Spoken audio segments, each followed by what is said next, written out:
Welcome back to now the second ever Scarlet and Gray Report podcast.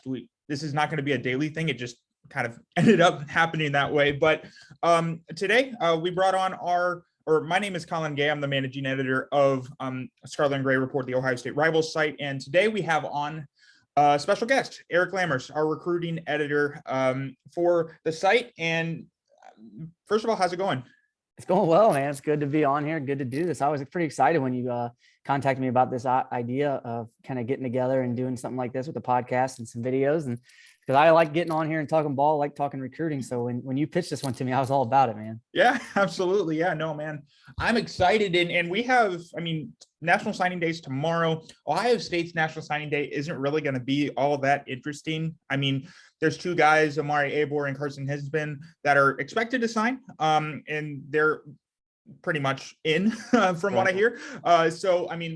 That should be really all the excitement. Christian Miller is also picking between Georgia and Ohio State, but that's seemingly going Georgia's way, all but kind of the way, right? Yeah, kind of the way we all kind of figured it from the get-go. I know he's enjoyed the process a little bit, and he has made genuine connections with these coaches and given everybody a fair chance. But all signs really from a couple months ago even have really pointed towards Georgia for him, and we fully expect that's where he's going to end up.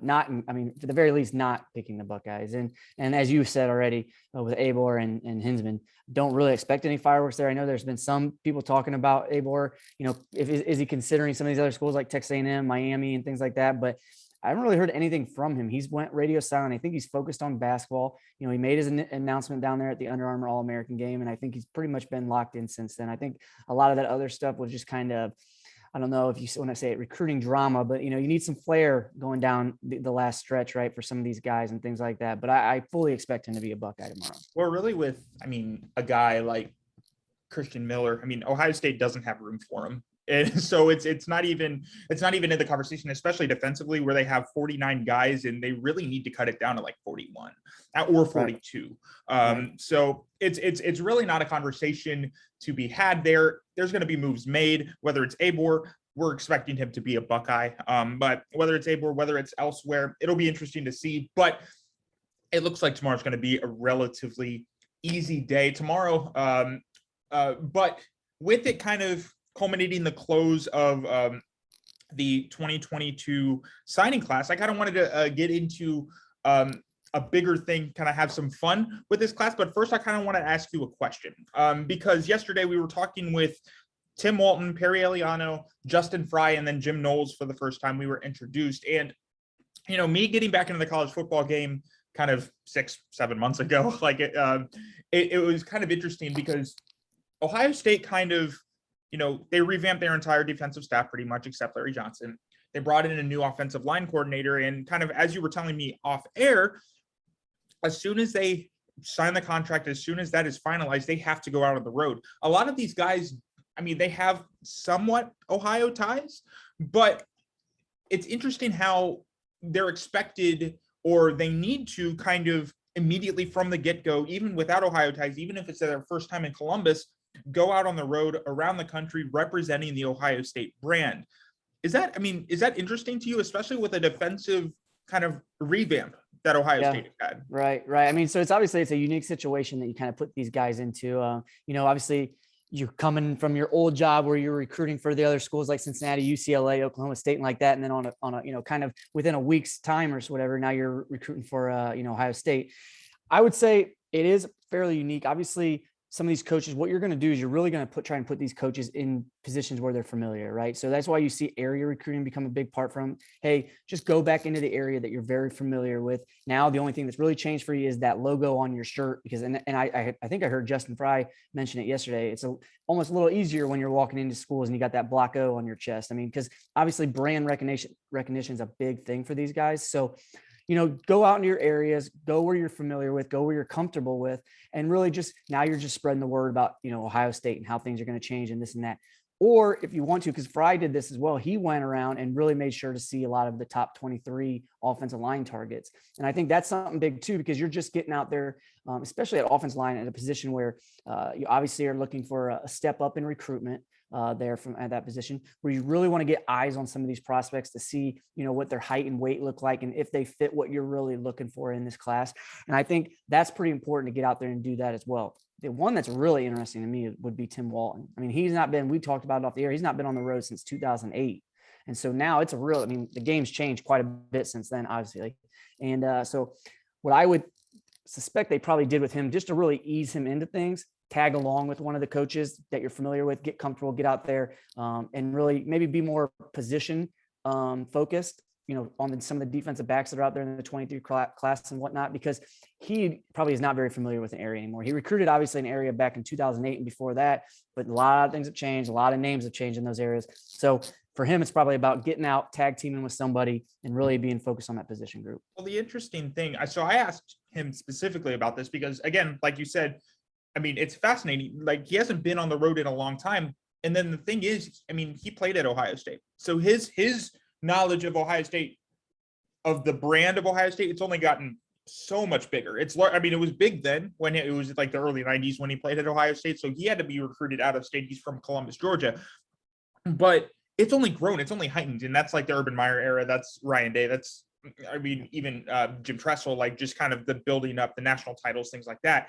And it was so funny to and interesting to hear where his kind of goal was to get out, and his former areas were like, Georgia, like the South, like Georgia, Florida. Mm-hmm. He said some of Ohio, but like, I mean, he said some of the guys, like when I was out, he's like, some of the guys were there. Some of the guys were still there from when I was around there in 2008. And then he's like, if they weren't there, then they knew of the guys that were my main contacts from down there. So the connections were there already. And then he was also kind of, building new ones. From what I heard, I think one kid I was talking to from Georgia, like the Atlanta area, I mean, he was offered solely by Tim Walton. Like, he was there by himself, talking and offering by himself, which makes sense. Like, I mean, it makes sense. I mean, as a secondary coach, as a cornerbacks coach, I mean, he has a lot of responsibility for this defense. So I would assume that creates a level of responsibility for recruiting as well. But it is interesting, like you said, that he's not out there with two people or with multiple people kind of getting a lay of the land recruiting. And I don't know how impactful, we may not see how impactful that is until 2023 or 2024, because that seemed like that's where his focus was. It wasn't on 2022, especially with the defensive backs already kind of secured for that class. Sure. Yeah. And I mean, I in the end, it's a people's business, right? And by all accounts, Tim Walton is a fantastic relationship builder. We had the opportunity, obviously, to talk to Trey Herndon, who played with me not with me, but for us at Vanderbilt. And then obviously played for Coach Walton down at Jacksonville. And he couldn't say enough positive things about the type of person that Walton is and the relationships that he's able to kind of build. And so I get, like, to your point, in the end, you kind of go back to the schools that you're familiar with. He did it right back in the day, I'm sure, where he, built those relationships the right way. And he, because coaches can go on the road and you can burn a lot of bridges, and trust me, but he probably did everything the right way. And so his name carries some weight, especially down South. And so he walks in, with that block O on his chest now, and it probably just pick up back where you're from. So it probably wasn't as hard for him, really, when you think about it, 13 years down the road. But you bring up a really good point. You're really going to probably see the impact of him more as you get into this 23 class and whatnot. And it's going to be very interesting, over the next couple of months, to have a chance to talk to some of these 23 defensive backs that they've offered, and new guys that are going to pop up on the radar, and just get a feel for how they're interacting with Coach Walton, and what, kind of what's the vibe that he's getting, and what they think, how they see him doing on the recruiting trail. So that's going to be one of the interesting things that I for sure would like to follow. And because, again, like, I mean, a lot of these guys have, whether it's targets from like Jim Knowles, for example, he had that kid from Louisiana, Tackett Curtis. Yeah. Like, he was a focus of his at Oklahoma State, a big target for him.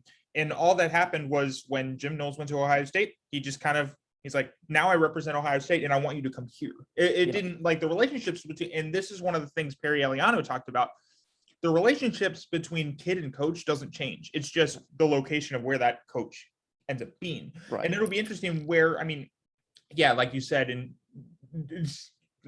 trying not to belabor the point here, but like, I mean, Tim Walton really didn't have those relationships with kids. Exactly. That's what you're saying. Because like with Knowles, it was really like he was already familiar with Omari Abor, right? So he had offered him at Oklahoma State. So that was nothing new. Like for him, when he's like, okay, now I'm getting him at Ohio State. I'm very familiar with what he can do in this defense, and I've already offered him. I'm very, that was the easy transition. Same thing with Tad Kurse, and he is all in on him. I can tell you that. I mean, obviously he's made it a point that he really wants him. And same thing, and Eliano, big thing. Obviously, we saw the offer last weekend to Malik Hartford. That was just a carryover, really, from his time at Cincinnati, until when he got to Ohio State. So it's gonna be wait and see what happens with Walton.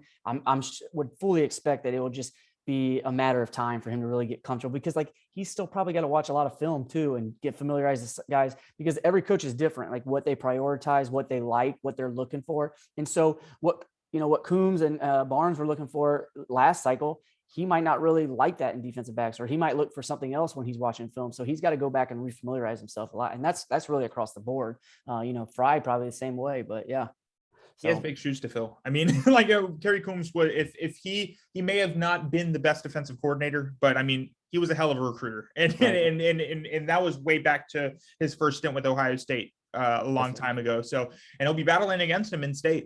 So it'll be interesting to watch that for sure. But let's go to the 2022 class. So like I said, just to kind of wrap it up a little bit and to kind of give us a new way of talking about it, I have the recruiting class up. So we're going to include Hinsman and Abor here. Let's just go back and forth.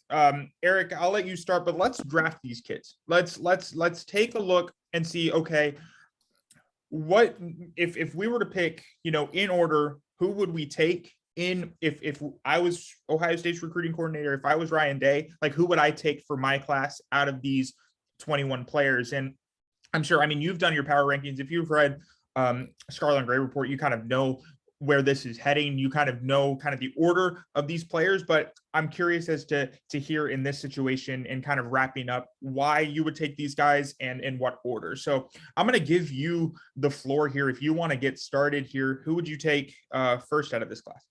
Yeah, I mean, so obviously if we're doing a draft, right, as we are, and if you're talking about the 1-1, obviously in any draft, and you have this kind of player on the board, I mean, I know if you go back, like you said, the power rankings and who the top player is, in my opinion, in this class in terms of how they can help Ohio State. We've discussed that at length, but obviously at the 1-1 spot, I think you have to take Devin Brown here. I think you're going to go the signal caller. He's obviously done a lot in terms of kind of showing why he would be the number one pick. He had a really good performance down in San Antonio. Quite frankly, it's hard for me to even believe, right, that 3 months ago or 2 months ago, even, that Devin Brown is now the quarterback of the Ohio State Buckeyes, and how they got to this point, because I would never have thought that they could have been so, I won't say lucky, because there's nothing lucky about it, really. They did their work. They did their due diligence, but this man has all the ability in the world. He's got the moxie, he's got the it factor, I think, about him, and he's a competitor, which you have to love. So at the 1-1, it makes all the sense in the world, obviously, to go with the quarterback and Devin Brown. And there's a lot of and it's a small room too. So I mean, right. it's a path there. I mean, where you're already hearing from Day and from others that, I mean, come 2023, if Stroud is gone, that there's a battle for the starting spot there between him and Kyle McCord. So yep. I mean, that's a perfect pick. And kind of to go with the second one, I mean, this is a defensive heavy draft or class and one with a lot of talent. And I think, I mean, if you're talking potential, if you're talking about guys who are going to be the kind of a future first round draft pick, and it's kind of unfair to say this for this kid now, because he's, he reclassified, he's going to be, he's coming a year early, but I mean, Sonny Styles, I've seen him in person. He's about as athletic as you can get. And when Ryan Day talked about him, I mean, he's a Swiss Army knife for this defense, and he can do a little bit of everything. Whether I think personally, I think he fills out to fill that. I mean, he's going to be that safety linebacker hybrid for whether that's playing not the cover safety, but kind of the strong safety position that Ronnie Hickman fills now. But I think he's going to lean a little bit more toward linebacker here, because just based on how he's going to fill out what he does with Mickey Marotti there in the weight room. But I mean, he may not be ready right away, but just based on the pure athleticism, based on his size now, based on what he did at Pickerington Central, and based on what Jim Knowles can do with defenses, especially from that outside linebacker / safety spot that kind of Malcolm Rodriguez had at Oklahoma State. I think here in the next couple of years, you're going to be hearing Sonny Styles' names as one of the best defenders in the Big Ten, maybe even the country. So that's going to be the guy that I pick here. Yeah, that's a good pick. Obviously, I mean, he's so smooth. He's so big. I mean, quite frankly, like people that are that big and that size, I mean, it's almost freakish to think that they can move so smoothly like he can on the football field. And I just think he's going to be a heck of a player for the Buckeyes. Yeah, absolutely. So you want to take, let's start the second round here.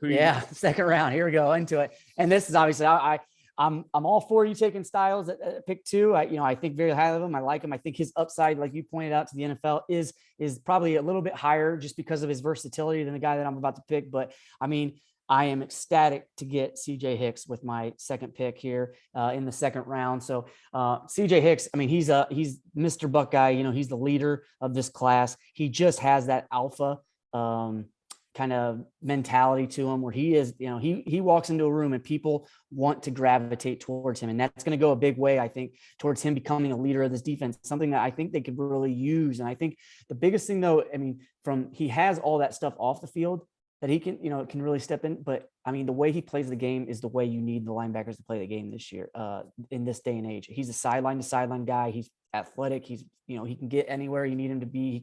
He comes downhill with, veracity. I love getting this guy in this class. I think that he's going to be the next Buckeye great, and so I'm very excited to watch him develop there at Ohio State. And just based on the quick interaction that I've seen between him and Jim Knowles, I mean, they're already getting close. And he body wise, he could be that guy for Ohio State right away. And he's that good. He's that explosive. Let's just see where he ends up in the depth chart and how he kind of adjusts to what the college game is. But no, I agree with you. I think he's going to be phenomenal for Ohio State. But so I'm going to go a little bit outside the box here with mine. Love it. And I'm going to head in. It may be a year or two for this kid. But if we're talking Justin Fry, if we're talking a guy that, can kind of represent what Justin Fry could build at Ohio State, I think it's Tegra Shabola. Excuse me. Again, another guy that I don't say his name a lot. I have to type it a lot, but I don't say it a lot. But Shabola is a freak. He's one of the tallest members of the offensive line right now. He's the second biggest offensive lineman in Ohio State's room right now. 4 pounds lighter than DeJuan Jones. You can plug him in at guard. You can plug him in at tackle. He's just going to be electric. And I feel like in for a room that may lose a couple, they're going to lose Matthew Jones next year. They're going to lose Paris Johnson likely next year and DeJuan Jones. And if with 3 spots to give, especially both of the tackle spots, Shabola should have an opportunity to start day 1, 2023, possibly even get in the rotation in 2022. So in terms of guys that could play right away for Ohio State, I think Shabola is near the top of the list here, and that's why I'm going there. Yeah, I like the pick. We mentioned it kind of after last early signing day in December. I just think, when you couple his size with his nastiness, once he gets there and gets really, another level of coaching and things like that, I fully expect him to be competing in that top 8, coming out of camp in fall. And that means, he's going to have a chance to travel as a freshman on the offensive line. If you're on the travel roster, that's a pretty big deal. And I just think when you look at the athleticism paired with his size, I think, he's a very exciting one there in the interior. Whether he plays tackle or guard, I just love his size and what he can bring in terms of the nastiness to that offensive front. All right, round 3. Let's keep it going. All right. Here we go. So I got another one. I love how this guy slid to me. I'm going Kenyatta Jackson Jr. all day here with this pick. Obviously I already took care of the quarterback position. Now I'm going the most important position on the defensive side, in my opinion, the guy that can get after the quarterback. And I think Kenyatta is going to do that with force when he gets to Ohio State. He is known to sack the quarterback. He's got a quick twitch off the edge. He can bend, he can get around the corner. I think the sky is the limit for this guy once Larry Johnson gets his hands on him. And I think that he's going to be, he's going to be that next line of, when you think about Chase Young and guys like that, I think he's, kind of next up. I think there's a couple of those guys. I mean, that's what Ohio State wants in a defensive lineman. That's, I mean, when you talk to kids, whether, I mean, to 2023, 2024, I mean, they're talking like, oh, we want to be like Bosa. We want to be like, or Nick and Joey Bosa. We want to be like Chase Young.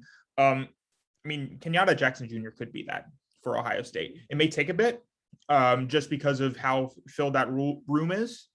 Yep. But I mean, I think he could get there relatively quickly.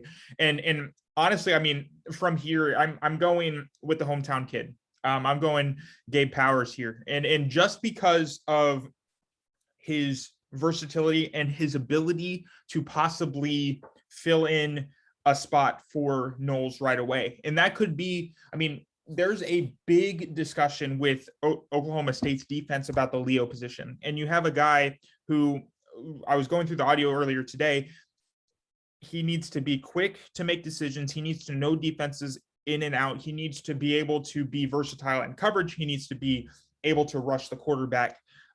He needs to be a defensive, like there's just a lot here. And if there's a player that's coming into this class that could fill that role right away, I don't think he fills in as a starter from day one. But if you're talking a long-term project of a guy who could really excel in Jim Knowles' defense, I think Gabe Powers is the guy. And I think he was going to fill in, he was going to shine for Al Washington when he was recruited there. But I really do think with Jim Knowles, he can make him into the player that is talked about on this defense moving forward.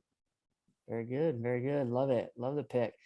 All right. With my next pick, I think this is my fourth pick now. So I'm going to go I'm going to go out to the wide receivers position. Might be a little bit of some may say it's a little early for this pick, but I just really like the way this kid plays. And I'm going to go with Keon Gray. I think Keon has a chance to come in, be the wide receiver. They took 4 really nice wide receivers in this class. I think he has the chance to see the field the earliest, because I think what he is going to be able to do with his route running and his ability to create separation and his football IQ is just, he fits that mold, what Hartline's looking when he's recruiting these wide receivers. Right. And I think the comps to Chris Olave are not that far off in terms of when you're looking at Keon Gray and what he's able to do on the football field. And so I think, he's going to obviously have a good quarterbacks feeding him the ball. There's no worry about that. He's in an offense where they're going to spread it around, and that room, continues to pump out top talent. And I think he's the next one in line in terms of guy that you can just trust to throw out there to get a handful of receptions every game and to make plays happen.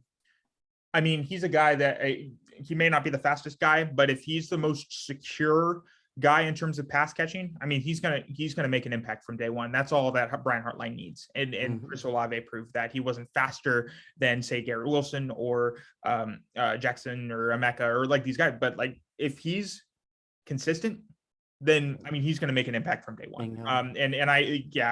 If I were going in terms of who's my first wide receiver off the board, I'd pick Keon too.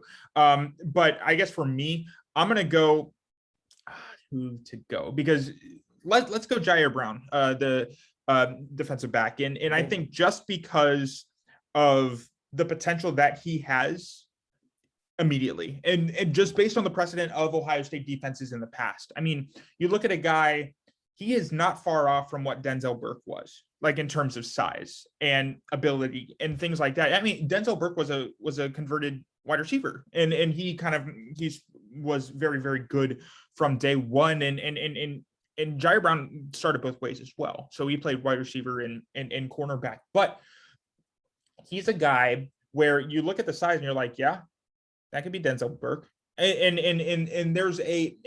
I don't think he'll have the chance that Burke did, because there's guys that have been waiting their turn in the room. So that's Legend Cavazos, Ja'Kalen Johnson, Jordan Hancock, these guys that have been waiting. They also have Ryan Turner coming in the class too. But that room's going to get a little bit shallow here soon. Denzel Burke's going to go as soon as he can. So he has another year after this one, but then again, they're losing another starting spot next year after Cameron Brown leaves.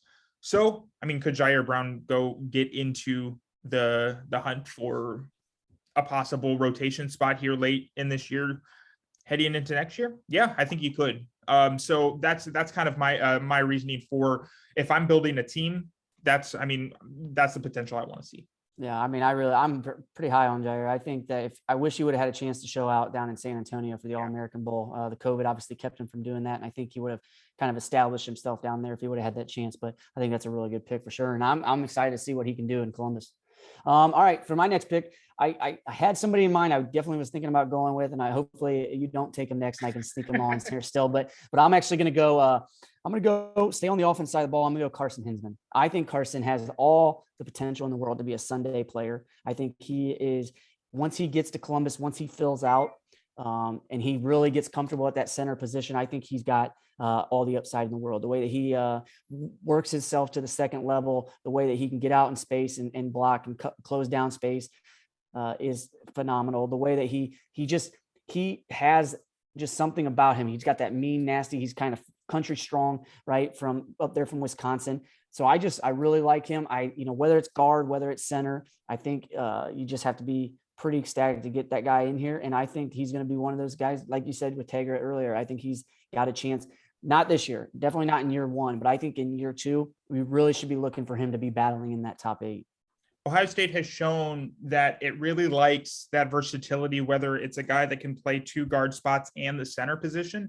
That was Matthew Jones this year, who's kind of the backup center, but was a versatile option at 2 guards. I think that could be Carson Hinsman after Matthew Jones leaves with Harry Miller. Harry Miller can be that too, but I think he has more potential. But I am ecstatic. Let's go. So I'm going to go Caden Curry. Yeah, that's right. I was trying to sneak him through. So I think, just seeing this kid in the way there is not a recruit in this class that Ohio State has talked about more and talked up more than Caden Curry. And then again, it was kind of like what you were saying with Carson. It's this just brute, strong Midwest defensive end that can barrel through anybody. They think he is, like they say from day one on campus, he's going to only be here 3 years. They think he's going to be an NFL player. And that really just depends on where what he grows into. Mm-hmm. And whether it's, Mick building him up into this bigger defensive tackle, or in my opinion, I think he's going to stay on the end here. But he shows that versatility to either play inside or out. He's an aggressive guy. All he knows is winning out in Greenwood, Indiana. There's not much more you can ask for here. So I'm going Caden. Yeah. That's why I was trying to sneak him through. I was hoping maybe you'd go in a different direction, but when you look at his film and you see his quick twitch off the ball and you see his motor, how hot it runs, he's going to be a fun. I think he can get on the field early, right? In terms of just purely from a pass rush standpoint, obviously then as he continues to learn against the run, like you said, there are big things in store for that guy, but his motor runs hot and I love those type of players.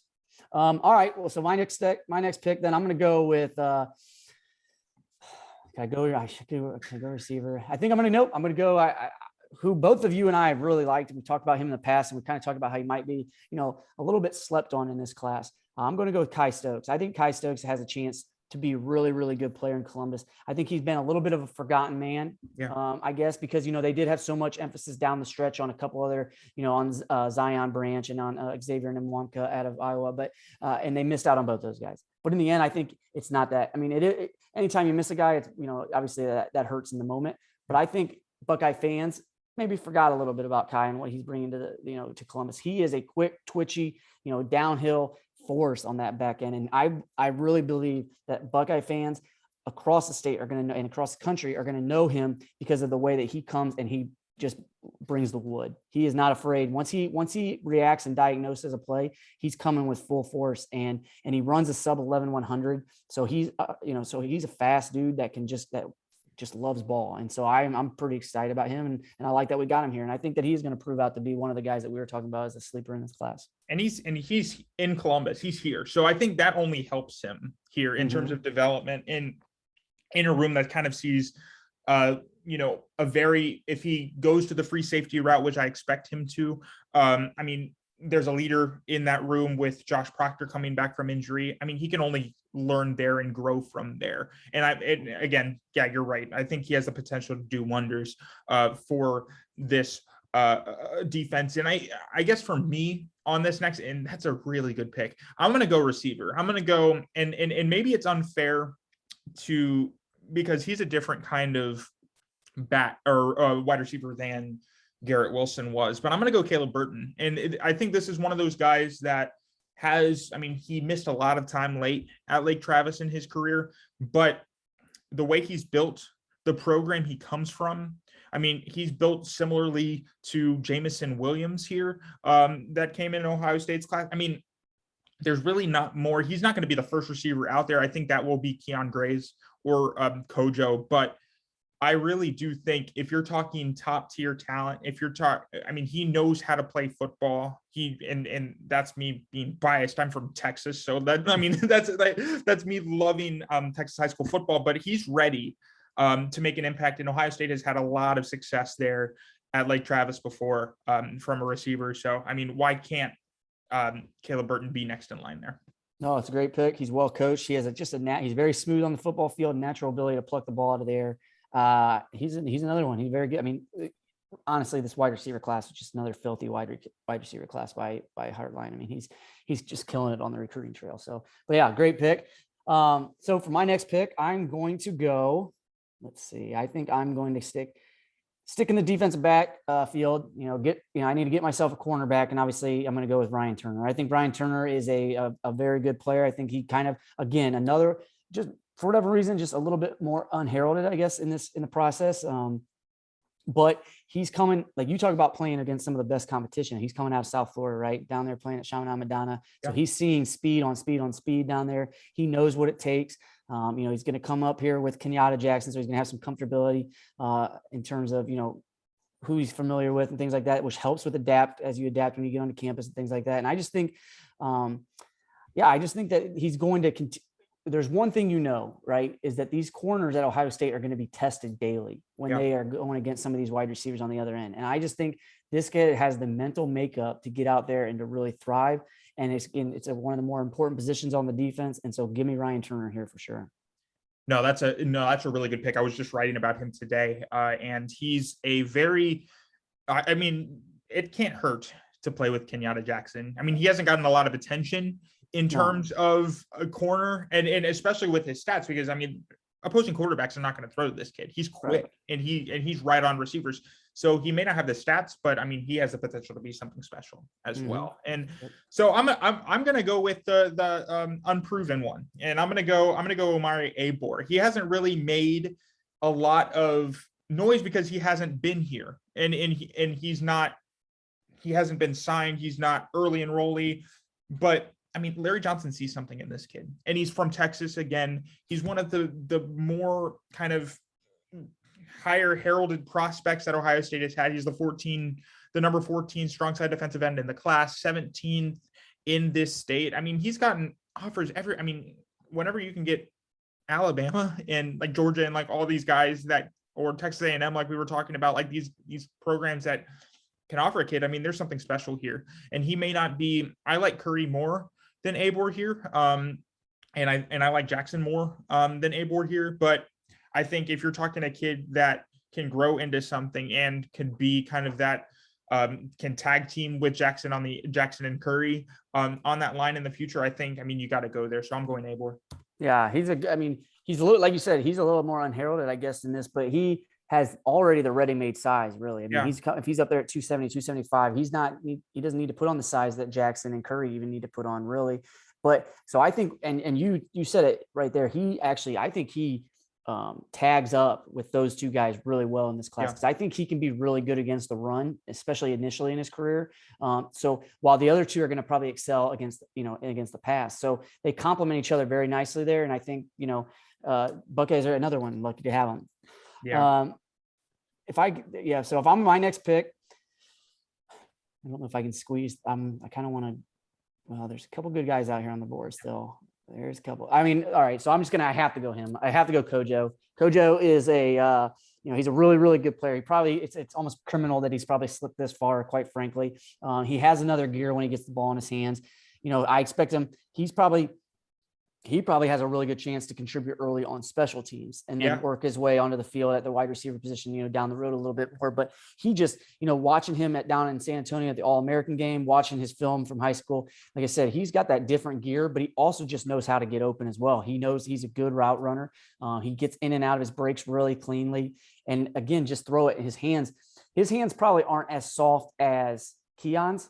And what I mean, sometimes he fights it a little bit here and there, but I just think that, he's always open. I watched him go down shoestringing a couple times on film and different things like that. So again, I'm not saying that he's got bad hands by any means. He's probably just not as good as Keon, which that's Keon's got really, really good hands. Mm-hmm. But anyway, so Kojo, give me Kojo right now. And I'm very happy with him. Yeah. I think from the film that I've seen, he's about as explosive as you can get off the line of scrimmage, and to beat that's the kind of receiver Ohio State needs. If he can grow into something, because it's different from the high school level as opposed to the college level, especially in the Big Ten.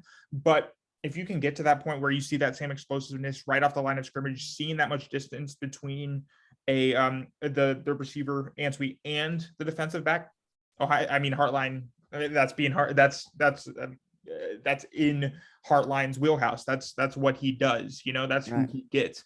And I'm going to trust him here too. Caleb Brown, I think we here at Scarlet Gray Report are not as high on Caleb Brown as a lot of people are in the Rivals Network. However, I think just watching his film, seeing what he can do, and especially if there's that versatile element, if he's not a sole receiver, I think he can be one of the most explosive guys and important guys for an offense here, not this year, but maybe in the years to come. And especially he's a little smaller, but he's already has that bigger size. Mm-hmm. At he's a 183, he can even get a little bit bigger than that. Mm-hmm. So if Ohio State can get a little, and this is all like, if this, right. But if because you saw Jackson Smith and Jigba late in the year, line up in the backfield, like right next to CJ Stroud. And it's what Curtis Samuel did back in the day too, is be that kind of H-back receiver kind of thing. Caleb Brown has the body for it. He has, it's something he did in Chicago in high school. Can he be that for Ohio State? That would just add another wrinkle. And I think that would be incredibly important and could be incredibly impactful. Not with Stroud this year, but maybe with Devin Brown or Kyle McCord here in 2023. Yeah. I think you're going to, the problem is I wouldn't necessarily say that we've been down on him and necessarily as much as he just doesn't have that much film lately because of COVID kind of wrecked football in Chicago area there for his junior season. Then his senior season, he had a lot of, he dealt with some injuries and things like that. He's obviously got a unique skill set. And I think for him to really be successful, you're going to need an offensive coordinator that can really find ways to get him touches, like you pointed out, because it's not like he's a running back / wide receiver. You're going to use him all over the place, use his thick, sturdy build and his quick explosiveness and just get him the ball and get him in space. Cause you want that guy to have the ball in space. And obviously if anybody can do that, it's going to be Ryan Day. That's Ryan Day. Yeah. It will be exciting to see how they can kind of utilize him for sure. I'm with you on that. All right. If I'm going to go ahead and have another pick, you know what, I'm going to go with, this might be a little bit of a surprising pick to you, but I think again, if we're talking potential and we're talking NFL potential, if I can get somebody like this at this point in the draft, I will take him. Bennett Christian, the tight end out of Alatoona. I think that this kid is another guy that can play on Sundays. He obviously in this class is one of the least heralded recruits, right? In terms of stars. I think he should be a 4-star in my opinion, because if you're talking about how we're ranking these kids and how they're being evaluated, it's based off the projections and where they're going to be in the, like, how do they project out to the NFL down the road? This guy is a prototypical NFL tight end. He can do it all. He's got the size already at 6'6", 235.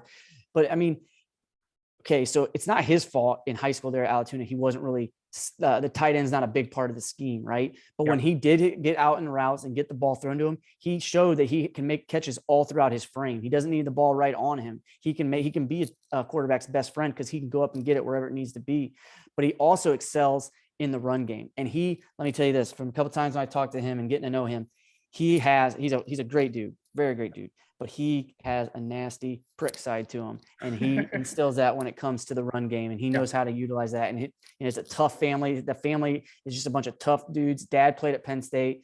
And so his dad played at Tennessee, uncle played at Penn State, but he just has, NFL tight end written all over him. And I think fans are going to look back and he might not catch a bunch of balls at Ohio State. I don't know how they're going to utilize the tight end going forward and things like that.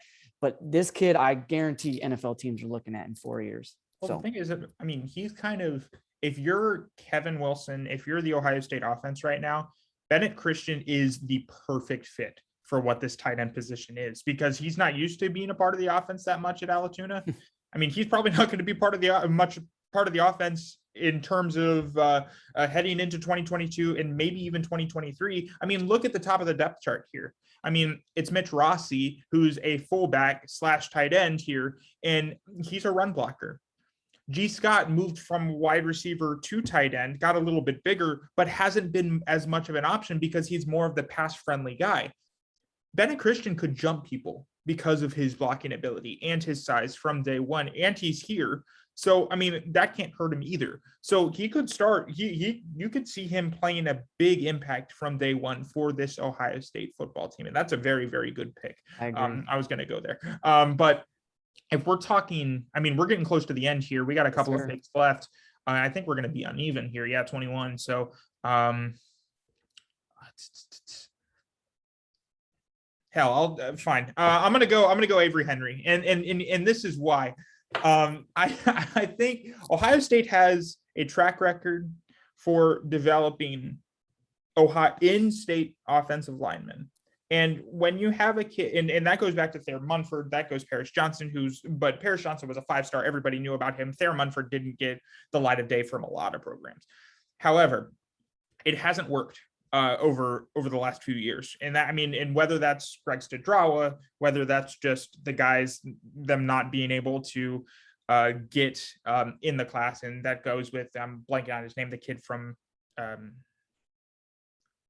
I don't remember there's a kid in mind, and it's like I have his name on the tip of my tongue, but I can't remember it at all. But Avery Henry, he's the way that Ohio State talks about him, and especially the way Ryan Day talked about him on signing day or early signing day. I mean, he's been blooming so much over the past year. He's lost weight. He's gained size. He's become more muscular, and he's just been a monster out in St. Clairsville. And I feel like if you're talking a project, this is the kind of guy that Ohio State's going to take his chance on. And I really think he could be with offensive linemen here, I mean, he's going to redshirt his first year. He's going to be a 5-year player for Ohio State, and he's going to be incredibly good by the time he's here, whether that takes him into 2024, 2025. He's not going to be a starter in 2023. I think there would be a problem if he were starting in 2023. But I think Avery Henry has a very, very high upside. Yeah, if he's starting in 23, he far exceeded their expectations. Yeah, that's for sure. I would say, but I like the pick. I probably would have went him as well. I just think you're talking about somebody, he wants to be a Buckeye. There's no question he wanted to be a Buckeye, so it means something to him. He did the work. He knows what work's all about because he toned down his body. And then I really like the fact that he plays basketball and things like that. So you take that all those things together. I think he's a good project, as we say, for them to bring in. And I'm excited to see what happens, because I just think his work ethic, coupled with the fact that he just has that want to, is going to be something to watch. All right. So we got 2 players left, I believe, on the board. Three. Yeah, there are 3. Okay. Three. Who am I got? So I got Fitzpatrick, Hayden, and Canu. Oh, see, that's probably criminal that I forgot. It's probably. I was close, and I know that's where you're going to go, right? No. Really? I'm going to go. Actually, yeah. So I'm going to go. Because I have not taken. I got to balance out my team here. I got to think about this a little bit, and I got to go George Fitzpatrick. I got to get some tackle help. He is a surefire tackle. That's where he's going to play. You know, he's got the build. He's got the length. Now, can he fill out and get to that appropriate weight where he can hold up there? But he's got the athleticism. He's got a little bit of a mean streak to him. You know, it's interesting, anytime you're going out to Colorado, all the way to Colorado to bring then the tackle here to Columbus and whatnot. But, I just think I think that he has a chance. I think, anytime you're looking at offensive linemen, you really don't, it's hard to project the offensive lineman, man. Like it can be a crapshoot in terms of who's going to pan out and who isn't going to pan out. Right. But the fact is he's got athleticism. I think that he can put on the weight in order to handle what he's going to see coming at him in terms of, the power rush and things like that. So I think what you're talking about in terms of he can handle the speed. I think he can get out of his stance and kick step and handle the speed rush. But now can he continue to add the weight, right? Continue to add the weight so that way he can handle all the power and those bull rushes at the same time as he's adding that weight, can he keep his athleticism? That's going to be the question. Can he put it all together? I don't know, but I just like the fact that I can get, somebody that's 6'6" with his length right now at this point in the draft. I like him at tackle. Yeah. And I think, really, Shabola is kind of the surefire thing for this line right now. And then you have two guys that can kind of be built up, and that can even if, they get a surefire thing in 23, like Luke Montgomery or like these in-state big time prospect guys, that they could build up Fitzpatrick, build up Henry. Like they're not being forced to be, day one starters. I don't think Ohio State expects them to, but yeah, I think the way, if Mickey Marotti gets its hands on him and Justin Fry can turn him into that lean tackle, like some of the guys that he had out at UCLA, if he can be one of those guys, I think they're going to be perfect. I think he's going to be a very, very good pick. I'm going to go Hero Kanu. And I think, like you said, it's going to be a little bit criminal to have him this late, but I think, and he's projected to be a very, very good, solid kid in the middle of Ohio State's defense. I think if you're Ohio State looking back, if scholarships weren't an issue here, I think you would want to get a little bit more depth on defensive tackle in this class. But Hero Kanu, I think the thing that holds me back on him and a little bit, and maybe it's because I haven't watched enough film on him to kind of be convinced here, is he's going to need time to develop into the college game, not only college game, but just football in general, only playing for 2 years and coming from Germany and just kind of being used to what football is as a sport. He has the body for it already. And he has the potential. Larry Johnson sees something in him, so that's always a plus. But Hero Kanu, I think he's going to need to show something for me to kind of be like, okay, yeah, this kid is the next real deal. Right. I'm with you 100% there. Actually, it's just because his film and seeing him doing it on film is so limited. And he missed the All-American Bowl down in San Antonio because of COVID. And he probably needed that opportunity to go against some of those dudes so you could really see what he has. I think for him, the fact that he's a soccer player, former soccer player, so he's got the feet for that big athletic body, that's really why you're enticed by him, I guess, if you're Ohio State.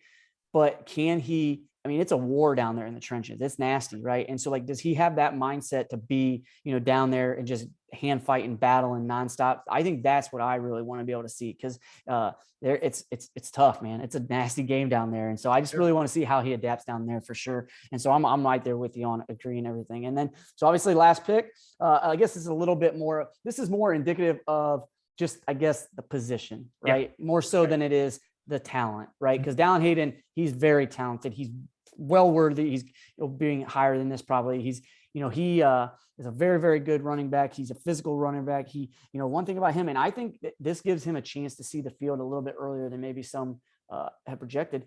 He is not afraid, as we say, to put his face in the fan. So he will step up in pass pro, and he will identify where he needs to go. And he's not afraid to step up and take on a pass rush or anything like that, going full speed at him. So I think that gives him a chance to see the field earlier than later. He's a very compact running back.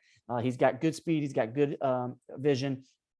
Again, probably more indicative of just the position in general. You don't, it's not every day you get these really, really elite guys that are going to go in the round one and different things like that in the NFL. And so I think that just kind of gets them taken into consideration here. Very high on him. I think that he's got a really good chance to be good back. But yeah, so I'm happy to get him. But that's just kind of how it is. You have a kid going into a room that's, headlined by Trevion Henderson, Mayan Williams. You have a guy building up in Evan Pryor. You have Marcus Crowley, who was he's the elder statesman here, but he's kind of been, hindered by injury as of late. But I think Ohio State probably has him ahead just based on experience too. So it's a crowded room. They want five running backs. They can't go less than that. But Evan Pryor saw the field his freshman year. He redshirted. He only played 3 or 4 games, but he saw the field. I think Dallin Hayden, Tony Alford is a great recruiter. And really, I was in terms of running back, maybe you need to teach them a little bit of pass pro and blocking skills, but it's just physicality. Yeah, it's one of the more translatable positions, right? Yeah. It's all pretty much the same when you're talking about run the ball this way, right? Yeah. We're gonna hand it to you right. We're gonna hand it to you left and go, baby. So it's you're right on there. It's one of the more easier positions to translate, and that's why the pass pro becomes such a big deal in terms of are you willing to do that? He is certainly willing to do it. So I think that gives him the chance. And then now it's just about, like you said, finding how you fit in on the depth chart, where you can fit in on the depth chart, and how quickly can you learn the entire offense. Yeah. But I think he's got a chance. Absolutely. So let's break down. Let's go through these teams one more time before we go. For Eric, he's got Devin Brown, CJ Hicks, Kenyatta Jackson Jr., Keon Gray, Carson Hinsman, Kai Stokes, Ryan Turner, Kojo Antwi, Bennett Christian, George Fitzpatrick, and Dallin Hayden. I have Sonny Styles, Tegra Chabola, Gabe Powers, Caleb Brown, Caden Curry, Caleb Burton, and sorry, I didn't write this down because there's 3 Browns, I think.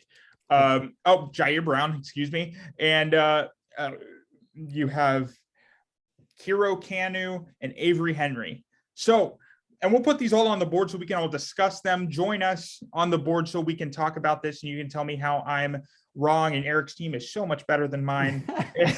But I mean, until then, I mean, that's all the time we have. That's all for today. There's going to be more content flowing in from Columbus here and throughout the country on the recruiting trail here soon. So please stay locked into ScarletandGrayReport.com. Join our community to talk through the latest happenings in both Ohio State basketball and football, getting exclusive information and inside info from both programs. Follow Eric on Twitter at @Lammers_rivals. I'm Colin Gay at Colin Gay 17, and the site is OhioST_rivals. Follow us, follow this, read our stuff. We have really good content here. So until next time, see you guys on the board.